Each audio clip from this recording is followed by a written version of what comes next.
Sino to? CIA. VP, ngayon lang yung nagdemanda si Yorme, Mayor Isko, kay Congressman Chua regarding sa mga flood control. What's your opinion, at saka would you encourage other mayors na i-demanda yung mga congressman nila na mayroong mga palpak o ghost projects? Yes, oo. Trabaho ng trabaho ng Commission on Audit na mag-imbestiga kung meron silang makita na anomalya sa mga projects. So based on their audit or based on investigation sa DPWH, kung hindi man dahil sila yung iniimbestigahan based on NBI or the special committee ng DOJ na mag-imbestiga, dapat talaga pagpanagutin yung mga public officials at yung mga contractors ng ghost projects at ng substandard projects dahil delikado yun sa mga mamamayan. At saka huwag tayo tumigil sa flood control projects dahil noong 2024, last year, nagsabi na ako, sa school building program pa lang ng Department of Education, pinaghati-hatian na ng members of the House of Representatives, pero walang nag-react. Hanggang ngayon, walang nagsasalita, walang nag-iimbestiga. Hindi lang naman flood control so kung seryoso talaga ang administrasyon sa paghabol about sa corruption, tingnan nila yung buong budget ng 2024 at ng 2025. At hindi lang yan, huwag tayo tumigil dyan.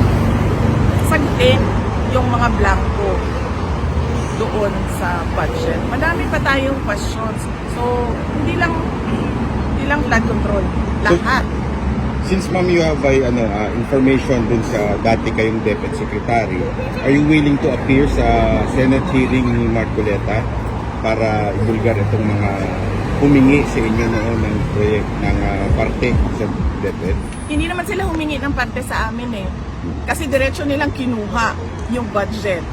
Diretso nilang kinuha ang school building program, ang SBP, at pinaghati-hatian nila sa loob ng House of Representatives.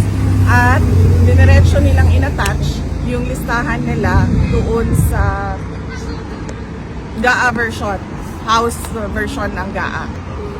At inakyat nila sa Senate. In fact, during the Senate hearing ng Department of Education, lumabas yun at tinanong yun ni Senator J.B. Estrada. Pero nung nagsabi kami, at alam yun ni BBM, wala naman siya reaction So, kaduda-duda kung bakit bigla ngayon meron tayong investigasyon sa flood control projects. Kung seryoso talaga sila, and si BBM alam niya yan kasi governor siya dati, mayor ako dati. Alam nating lahat kung ano yung anomalya, ano yung corruption sa budget ng gobyerno, sa projects ng gobyerno. Saan lahat ang investigation? And ma'am, any comment dun sa latest na sinabi ni BBM na lifetime check daw ng mga official? Oo! Dapat lang. At hindi lang yung elected public officials pati yung mga appointed public officials. At hindi lang yung mga yung on the surface na sasabihin natin kung ano yung nakalagay sa salin. Dapat deep dive kung sino yung mga dummy. Ilabas yung mga dummy ng mga public officials. VP, kung may pagkakataon kayo ngayon, paano nyo haharapin itong problema ng korupsyon, lalong-lalo na sa infrastructure? Yan yung sinasabi ko kanina na ayoko magbigay ng libreng advice sa administrasyon. Panoorin na lang natin sila sa circus nila. Panoorin na lang natin sila sa kanilang zarzuela. Corruption, tapos flood control lang. Ang daming projects sa gobyerno, hindi lang flood so yun lang po. Okay. At kailangan ko magpasalamat. Unang-una sa inyong lahat, Ang aming pamilya po ay nagpapasalamat sa inyong lahat. Nandito kayo sa Hague. Yung iba, hindi taga Netherlands, meron pang galing sa malayong New Zealand, napakalayo na lugar, pumunta dito. Papasalamat kami dahil unang-una, sigurado kami, yung dasal ninyo araw-araw, ang laking tulong nun sa sitwasyon ni dating Pangulong Rodrigo Duterte. Yung pagpapakita ninyo ng suporta sa kanya, kanina na-mention, nabanggit sa kanya yung mga tao na nandito, yung mga personalities na nandito.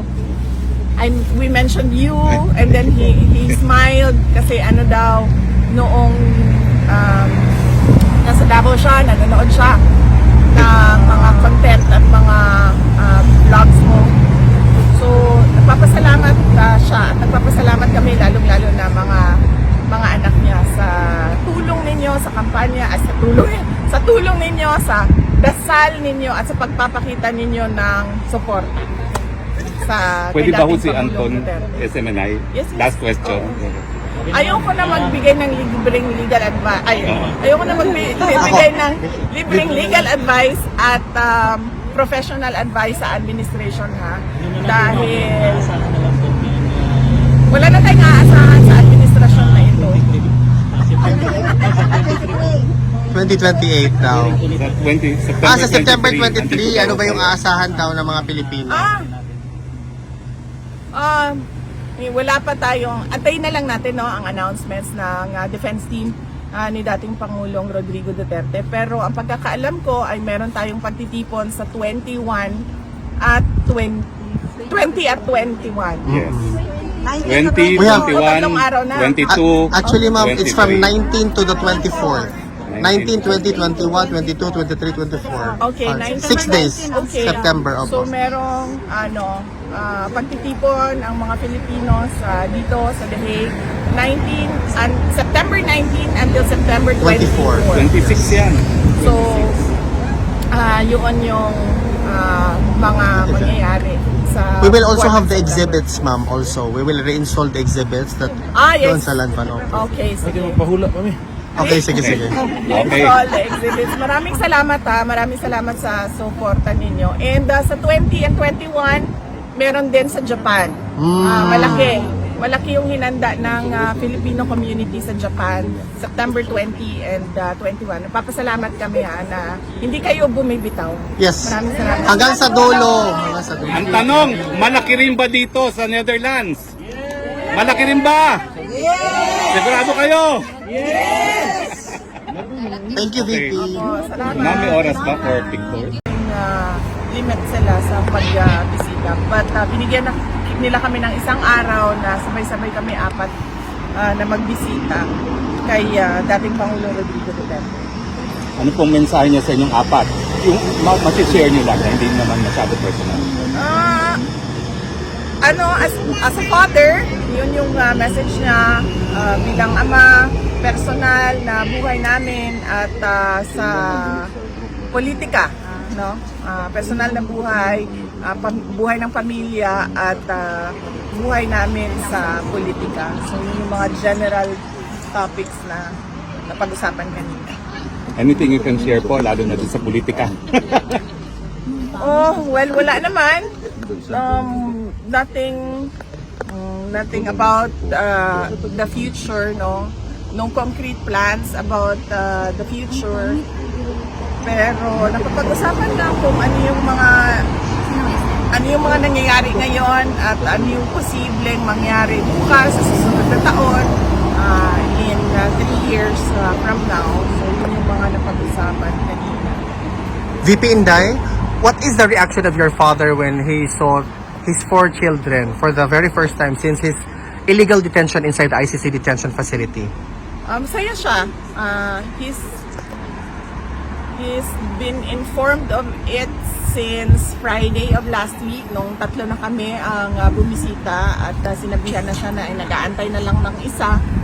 And Wednesday this week, meron kaming approved visit na kaming 4. So masaya siya na nakakausap niya kami. At medyo maingay kanina kasi 4 sabay-sabay na nagsasalita. at some point sinabi ni Basti na hindi na ako magsasalita kasi walang nakikinig sa akin. So medyo siguro na-miss niya yung ganon, na discussions, na labo-labo, sabay-sabay nagsasalita lahat. At masaya siya na nakabisita kami ng apat. VP Inday, how's the health situation of your father? Okay naman siya. Kanina, chinek namin siya. Minasahe siya for 1.5 hours ni Congressman Pulong Duterte. So, minasahe yung dalawang paa niya. And then, inano yung circulation because napansin niya no, na medyo gray, ashen gray yung kanyang isang paa. So, minasahe ng maayos para maayos din yung circulation. Minasahe yung dalawang arms niya, yung likod niya, yung kanyang leeg. Minasahe din ni Congressman Pulong Duterte. And before kami pumasok, kinausap ako nung isang nurse. Sabi niya na kapag meron daw, sabihin ko daw sa lahat ng mga bibisita na huwag daw siya bigyan ng snacks. Kasi merong vendo doon sa loob kung saan kami bumibili ng Coke Zero, ng soft drinks, ng juice. Huwag daw bumili ng snacks doon kasi sobrang taas ng kanyang sugar ngayon. At gusto nilang pabilisin yung pagpapababa ng sugar. So pinagbawalan siya kumain. Pero inalaw naman siya sa kanyang Coke Zero kung mag-request siya. Basta ang sinabi lang nila is that minomonitor nila yung pagkain niya sa taas.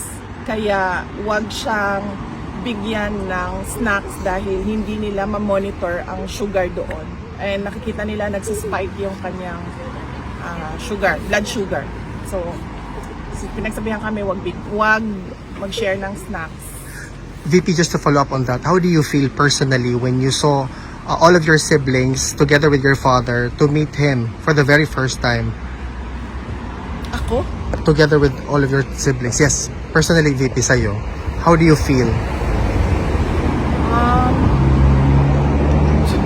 Hindi ko naisip yun First time pa natin na apat na since birth?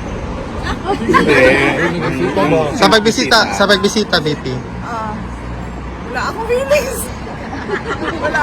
Hindi ko naisip yon. Pero ang sa akin lang is that kung ano yung makapagpasaya sa kanya, yun ang gagawin. So, nag-request siya ng personal na pagkikita na kaming 5. So, binigay namin sa kanya yon. Thank you, VP. VP, first time kasi na nakapanayam kayo since the dismissal of the impeachment, no? Ano yung naging reaction niya and any advice si Tatay Digong sa inyo now that the impeachment was dismissed, although there is a pending MR? Tagal na nun Wait lang. Na-inform mo siya, diba, no? Oo. I think, ano sinabi? Hindi kasi na-discuss yung Ayun, yun yung sinabi, extremely proud. Hindi kasi kami nagkausap nung dismissal ng impeachment.